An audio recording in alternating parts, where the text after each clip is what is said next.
વાલાભાઈ ની વાલી બહેન આવી ગઈ છે. આવીને તરત કીધું ભઈલું અમારે ઘરેથી બિઝનેસ ચાલુ કરવો છે. આવા શબ્દો સાંભળીને એટલે ખરેખર આમ મજા આવી જાય કે કાંઈ વાંધો નહીં, ચાલો મહેનતમાં રંગ આવે છે.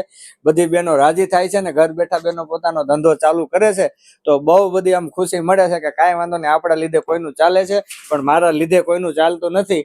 પોતે જે બહેનો પોતાના મનથી મહેનત કરે છે એના લીધે ચાલે છે. હું તો ખાલી માધ્યમ છું કે ભાઈ 2000-2100 રૂપિયાનો માલ આપીને તમને બિઝનેસ ચાલુ કરાવું છું. બાકી મારાથી કંઈ નથી થતું. જે થાય છે એ 100% તમારી મહેનતથી થાય છે. તમે ઘર સંભાળો છો ને છતાં સાથે સાથે ધંધો કરો છો, એના હિસાબે જ તમારો ધંધો ચાલે છે. તો તમે ધંધાની અંદર જેટલી હિંમત કરશો, જેટલી મહેનત કરશો, એટલે 100% તમારો ધંધો સફળતા થશે. ધંધાની અંદર ઇન્વેસ્ટમેન્ટ જરૂરી હોતું નથી.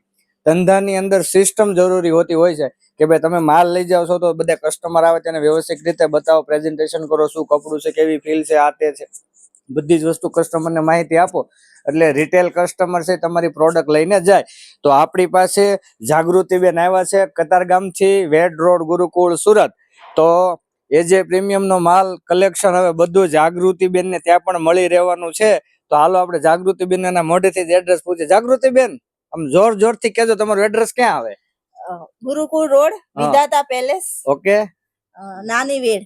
નાની વેડ. નંબર એવું કઈ આવે? હા, વિધાતા પેલેસ C304. ઓકે, જો તો બેને પોતાનું એડ્રેસ આપી દીધું છે ને ભાઈ જાય છે ડાયમંડમાં. એમને હીરામાં રજા પાડી છે તો મેં 2% ડિસ્કાઉન્ટ આપી દીધું છે કે તમે આજે રજા પડીને મારી બેનને લઈને અહીંયા આવ્યા છો ને તો તમને પણ એનું વળતર હું ચૂકવી દઉં છું. ને બેનને આવો નવો સપોર્ટ કરજો જેનાથી એનો ધંધો ઘર બેઠા ચાલે. તો હસબન્ડ વાઈફે સરસ મજાનો ઘરેથી ધંધો સેટ કરવા માટે બંને આવ્યા છે.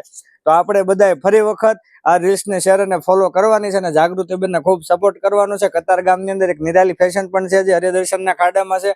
અને બીજા બેન આપણે આવી ગયા છે વેડ રોડ, ગુરુકુળ. તો એજે પ્રીમિયમની જે પણ વસ્તુ બહેનોને લેવી છે 100% ત્યાંથી લઈ પરચેસ કરે અને ક્વોલિટી ચેક કરે. Thank you. જય શ્રી કૃષ્ણ, જય સ્વામિનારાયણ.